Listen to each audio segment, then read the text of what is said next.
So far, Plato has explained what justice is and how an ideal society should be organized. Now a very important question naturally arises. Who should rule this ideal state? Should rulers be the richest people? Should they be the strongest soldiers? Should they be the most popular leaders? Or should they simply be chosen by birth? Plato's answer surprises many people. He says that the ideal state should be ruled by philosopher kings. This is one of the most famous and most controversial ideas in the history of political philosophy. Today, we will understand why Plato believed this. Who is a philosopher king? Before we continue, let us understand what Plato means by a philosopher. Today, when we hear the word philosopher, we often imagine someone who simply studies books or thinks deeply. But Plato means something much greater. According to Plato, a philosopher is a person who loves truth more than wealth, power, or fame.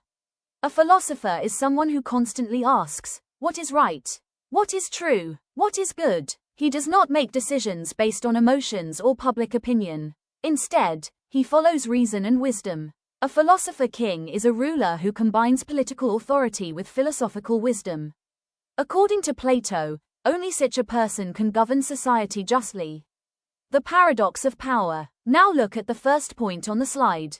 It is called the paradox of power. The word paradox means something that appears contradictory but actually contains a deeper truth.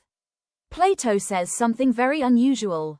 He says that the people who most want political power are often the least suitable to rule. And the people who are best qualified to rule are usually the ones who do not seek power. Think about it. A person who desperately wants power may use it for personal benefit. He may become greedy, he may become corrupt, he may misuse authority, but a philosopher is different.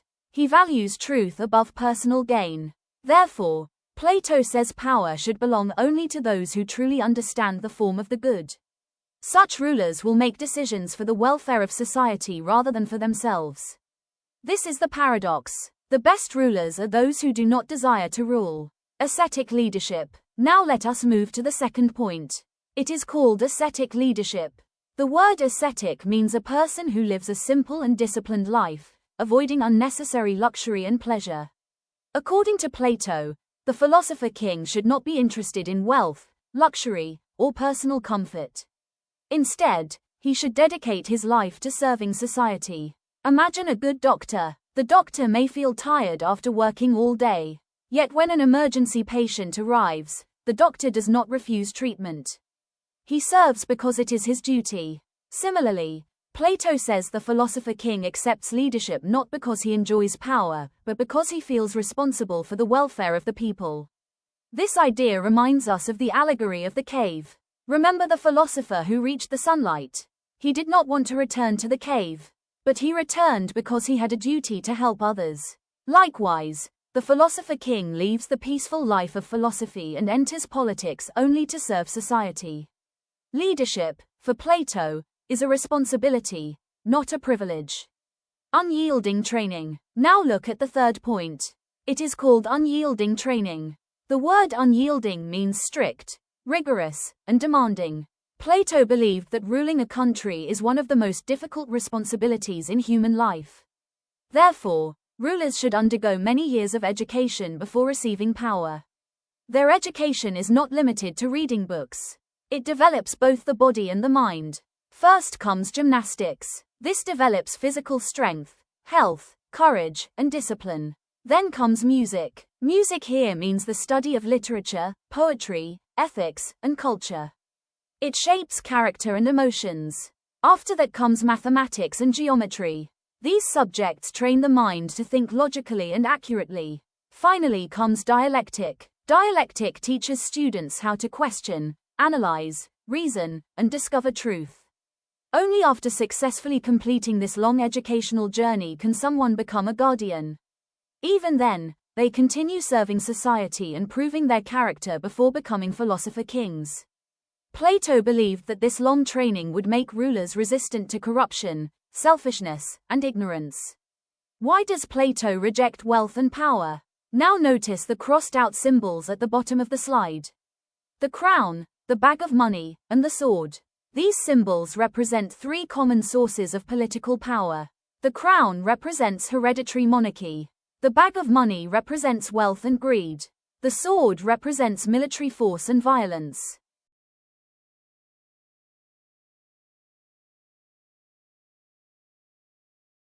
Plato rejects all three. He says a person should not rule simply because he is born into a royal family.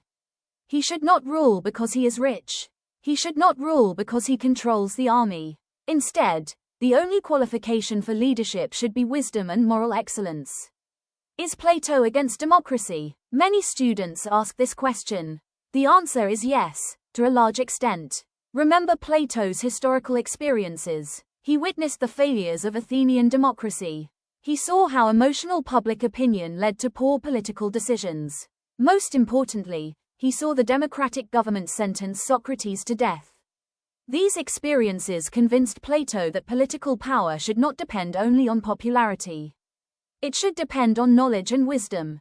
That is why he proposed the philosopher king. This slide introduces Plato's ideal ruler, the philosopher king. According to Plato, a just society can exist only when political power and philosophical wisdom are united in the same person. The philosopher king does not seek authority for personal ambition but accepts leadership as a moral duty.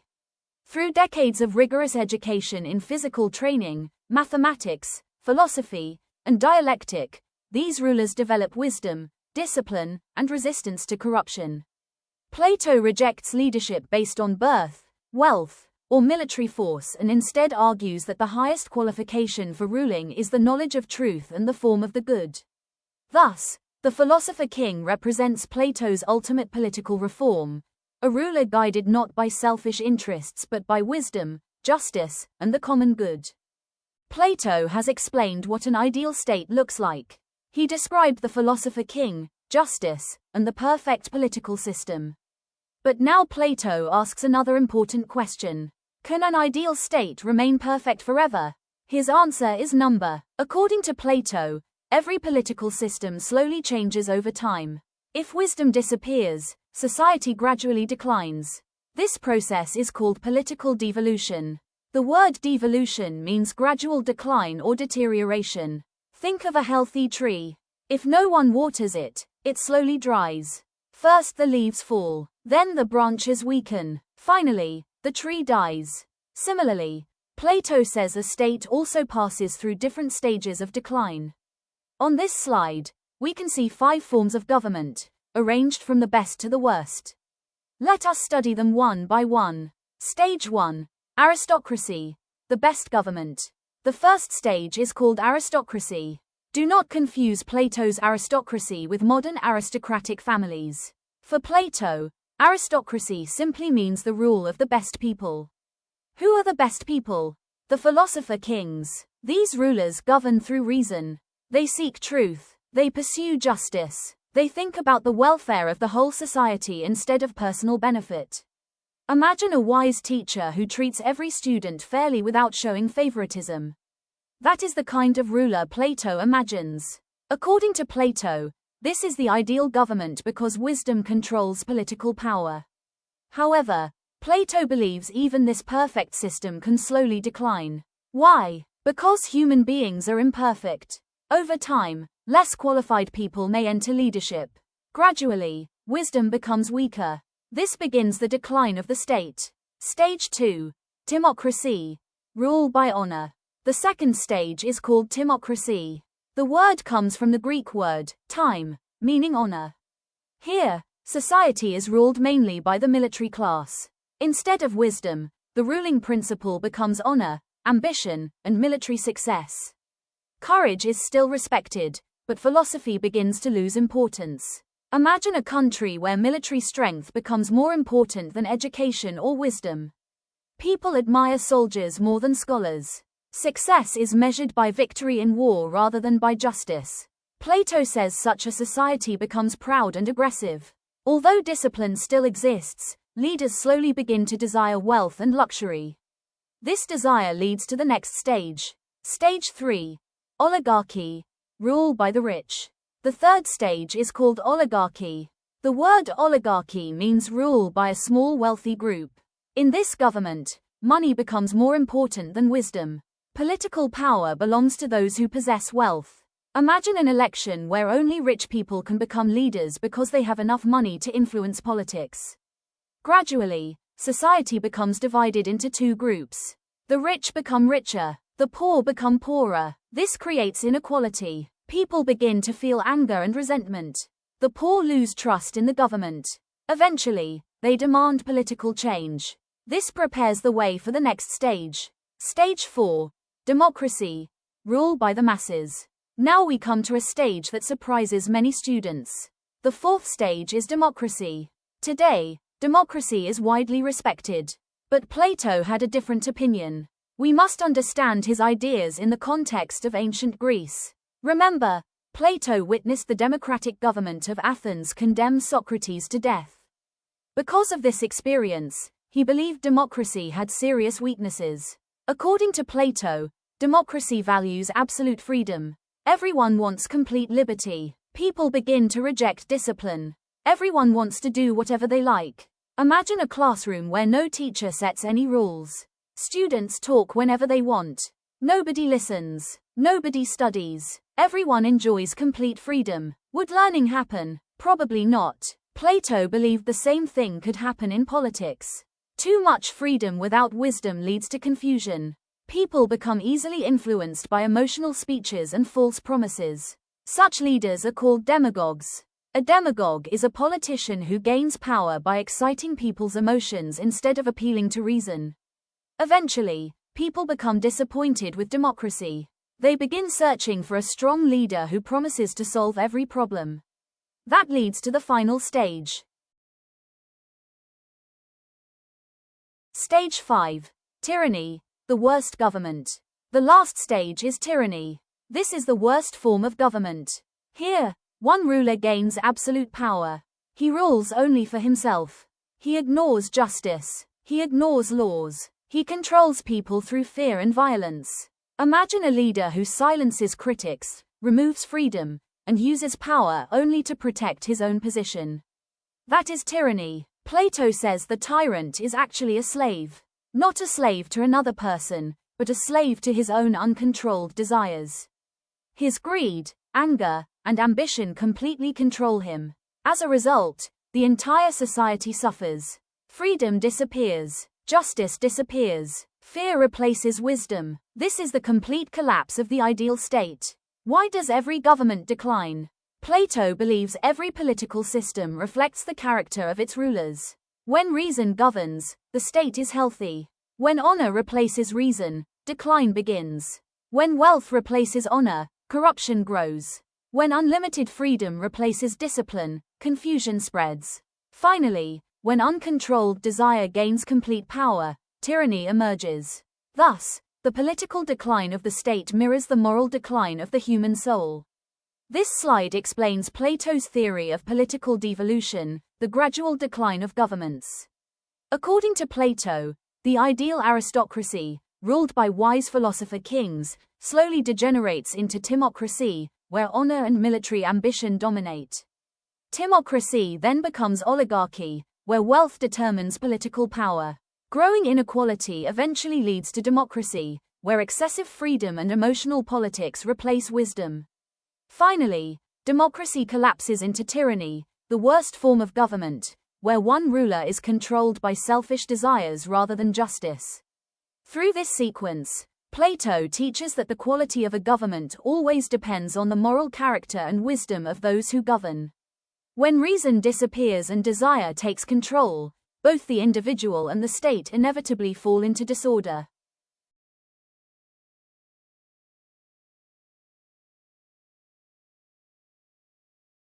We have learned about Plato's ideal state, the philosopher king, and the structure of justice. Now Plato introduces some of his most radical and controversial ideas. These ideas are so unusual that even today they are debated by philosophers and political thinkers. The title of this slide is The Eradication of the Private Sphere. First, let us understand the meaning of the title.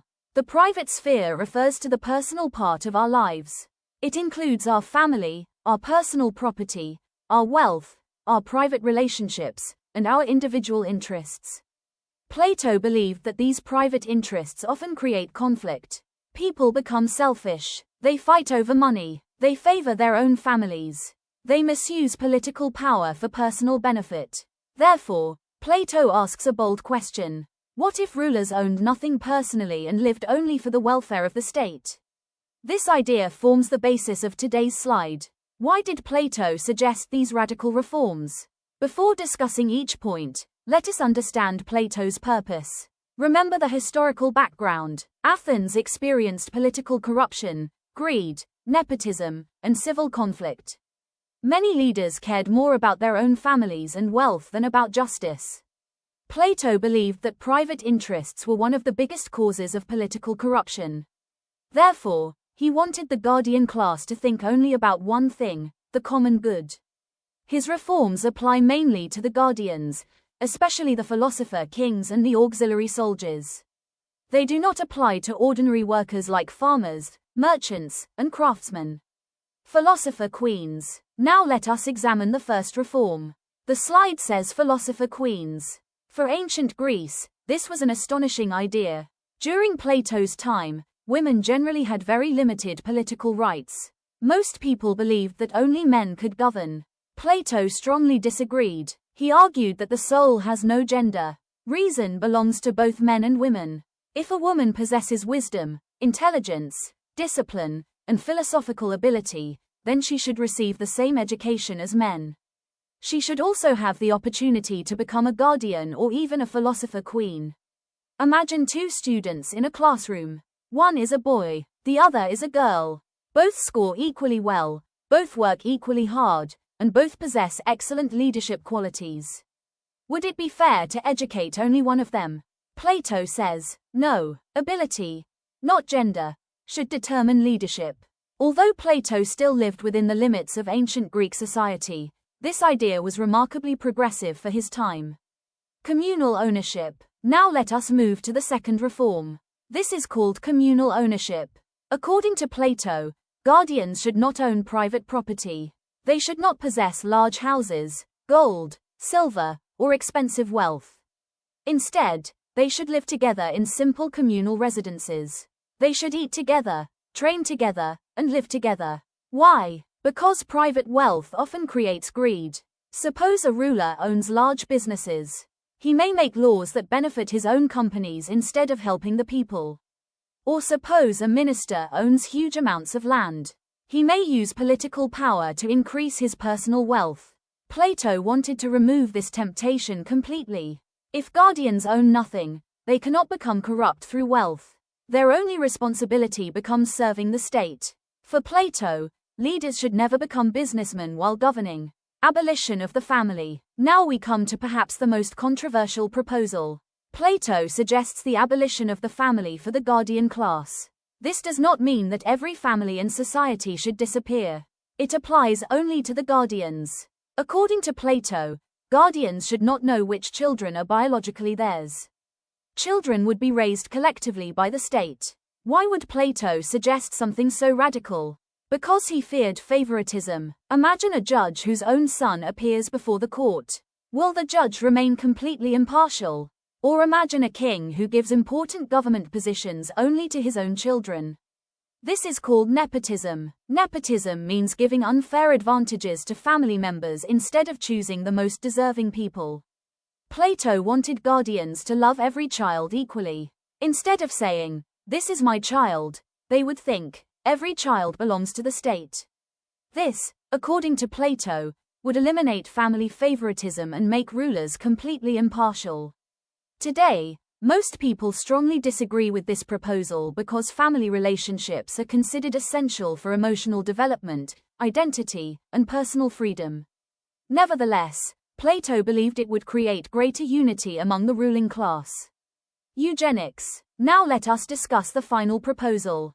The slide mentions eugenics. This is one of the most controversial ideas in Plato's philosophy.